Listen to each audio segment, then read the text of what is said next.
खुद बिहारी लोग अपने मतलब गिरेबान में झांक कर देखे कि बिहार से हर साल लाखों लोग जाके पंजाब और दिल्ली में रोजी रोटी कमाते हैं।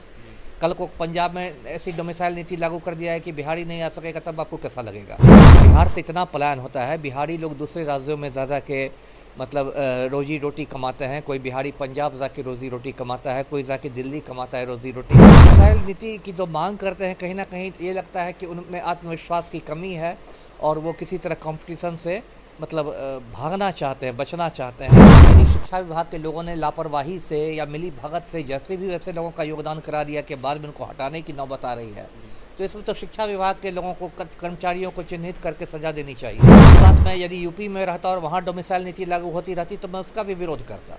यदि मैं पंजाब में रहता और वहाँ डोमिसाइल, तो मैं उसका विरोध करता। मेरा सीधा मानना है कि भाई देश, भारतवर्ष के प्रत्येक नागरिक को रोजी रोटी का कमाने का अधिकार देश के किसी कोने में ये संविधान देता है। अप्लाई डोमिसाइल इन ट्री 3 देखिए लगातार ट्विटर पर ट्रेंड कर रहा है। अभ्यर्थियों के द्वारा यह मांग उठाया जा रहा है कि थर्ड फेज की बहाली में जो शिक्षक बहाली बिहार में होने जा रही है, उसको देखते हुए डोमिसाइल नीति लागू करनी चाहिए। देखिए बिहार में पहले भी शिक्षक बहाली हुई है, ऐसे में फर्स्ट और सेकंड फेज की बहाली में डोमिसाइल को खत्म कर दिया गया और इसमें बाहरी छात्र छात्रा ज्यादा शामिल हुए। इसको देखते हुए बिहारी छात्रों के द्वारा आरोप भी लगाया जा रहा है कि जिस तरीके से बहाली हुई फर्स्ट और सेकंड में, इसको देखते हुए कई सारे फर्जीवाड़े हुए हैं। हमारे साथ बात करने के लिए बिहार के पूर्व आईपीएस अमिताभ कुमार दास हैं, जुड़ेंगे, बात करेंगे। अमिताभ दास जी, कैसे देख रहे हैं अभ्यर्थियों के द्वारा लगातार कहा जा रहा है अप्लाई डोमिसाइल इन ट्री 3 में थर्ड फेज की बहाली, उसमें डोमिसाइल नीति लागू करने की मांग हो रही है। देखिए, व्यक्तिगत रूप से मैं डोमिसाइल नीति का विरोधी हूँ, है ना, क्योंकि देखिए मैं कोई नेता तो हूँ नहीं, मुझे वोट बैंक तो बनाना नहीं है कि सस्ती लोकप्रियता के लिए मैं भी डोमिसाइल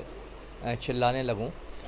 और डोमिसाइल नीति का ये मतलब होता है, दर्शकों को मैं समझा दूं कि डोमिसाइल नीति यदि लागू होगी तो इसका ये मतलब होगा कि जो बिहार के अस्थाई निवासी हैं वही इस परीक्षा में बैठ पाएंगे। मतलब मोटा मोटी डोमिसाइल नीति का ये मतलब होता है। तो ये जो हैशटैग वाला कैंपेन जो ट्विटर पर चल रहा है, इसका ये मतलब है कि मांग की जा रही है कि TRE 3.0 जो है, शिक्षक अभ्यर्थी की जो तीसरे चरणों की परीक्षा होगी जो रद्द हो गई थी, तो उसमें ये लोग मांग कर रहे हैं कि डोमिसाइल नीति लागू किया जाए। देखिए मैं बता दूं कि शुरू में बिहार सरकार ने डोमिसाइल नीति लागू की भी थी, जो ओरिजिनल अधिसूचना जारी हुई थी शिक्षक भर्ती की, लेकिन बाद में उस समय जो शिक्षा मंत्री थे प्रोफेसर चंद्रशेखर, उनका बयान आया कि यदि डोमिसाइल नीति पर हम लोग रहेंगे तो बहुत सारी रिक्तियाँ हो जाएंगी, और फिर डोमिसाइल नीति हटा दी गई। तो मैं डोमिसाइल नीति का विरोध करता हूँ, क्योंकि मेरी नज़र में ये बिल्कुल मतलब अनैतिक है, गैर कानूनी जैसा भी है। अब देखिए, पूरा भारतवर्ष एक देश है और संविधान भारत के किसी भी व्यक्ति को, एक नागरिक को कहीं भी रोजी रोटी कमाने की अनुमति देता है ना। तो मेरा ये कहना है कि मतलब बिहार से इतना पलायन होता है, बिहारी लोग दूसरे राज्यों में ज़्यादा के मतलब रोजी रोटी कमाते हैं। कोई बिहारी पंजाब जाके रोजी रोटी कमाता है, कोई जाके दिल्ली कमाता है रोजी रोटी, कोई बम्बई जाके रोजी रोटी कमाता है। तो आप वहाँ पर जाके रोजी रोटी कमा रहे हैं, और जब कोई पंजाब का आदमी और दिल्ली का आदमी बिहार में आ जाए रोजी रोटी कमाने, नौकरी लेने, तो आप डोमिसाइल करने लगिएगा। ये तो बेईमानी वाली बात हो गई ना। तो इसलिए मैं डोमिसाइल नीति का समर्थन नहीं करता। और डोमिसाइल नीति की जो मांग करते हैं, कहीं ना कहीं ये लगता है कि उनमें आत्मविश्वास की कमी है और वो किसी तरह कंपटीशन से मतलब भागना चाहते हैं, बचना चाहते हैं कि नहीं, मतलब कंपटीशन को और थोड़ा आसान कर दो। यदि आप में सच में प्रतिभा है तो ठीक है, आप उसमें बैठिए। आप क्यों यूपी वालों को रोकिएगा, क्यों राजस्थान वालों को रोकिएगा? जी अमिताभ दास जी, आपने बोला डोमिसाइल नीति को देखते हुए मैं इसका विरोध करता हूं।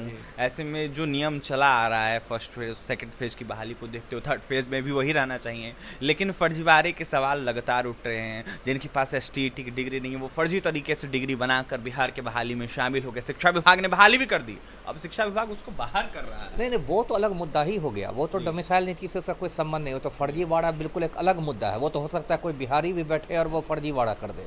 ऐसा थोड़े कि बिहार में जितने लोग हैं सब सत्य हरिश्चंद्र के ही अवतार हैं। वो तो कोई बिहारी भी हो सकता है फर्जीवाड़ा कर दे, तो वो तो एक अलग मुद्दा है। और फर्जीवाड़ा पर तो बहुत सख्ती से रोक लगनी चाहिए। वो चाहे कोई यूपी का आदमी फर्जीवाड़ा करे, बिहार का आदमी फर्जीवाड़ा करे, राजस्थान का करे, और फर्जीवाड़ा को तो किसी भी हालत में सही नहीं ठहराया जा सकता है। और यदि उन लोग का योगदान हो गया तो इसके लिए कौन दोषी है? शिक्षा विभाग दोषी है ना। शिक्षा विभाग को ना योगदान कराने का जिम्मा था।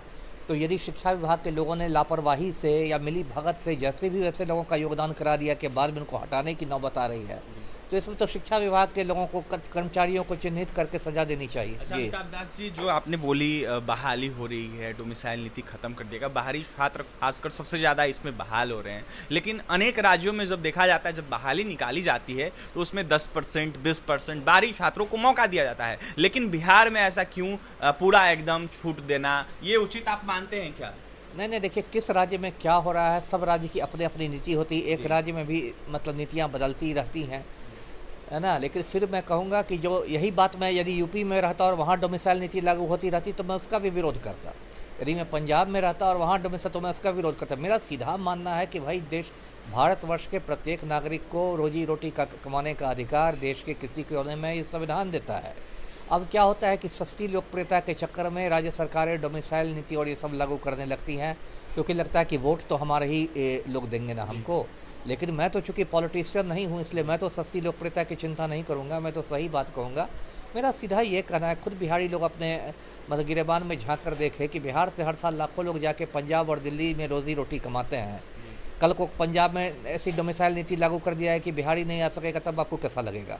तो इसलिए दूसरों को भी आने दीजिए, क्या दिक्कत है? बिल्कुल, दूसरों को भी आने दीजिए, और ऐसे में कोई दिक्कत नहीं है। इससे डोमिसाइल नीति जिस तरीके से हटाया गया है वो बिल्कुल सही है। बिहार के पूर्व आईपीएस अमिताभ कुमार दास डोमिसाइल नीति को लेकर क्या कुछ कह रहे थे आपने सुना है। लगातार देखिए ट्विटर पर ट्रेंड कर रहा है, अभ्यर्थियों के द्वारा ट्रेंड करवाया जा रहा है, और अभ्यर्थी लगातार यह कह रहे ट्री 3 में डोमिसाइल नीति लागू करनी चाहिए। और भी तमाम खबरों के लिए बने रहें हमारे साथ। कैमरे के पीछे हमारे सहयोगी विकास से बहुत बहुत धन्यवाद।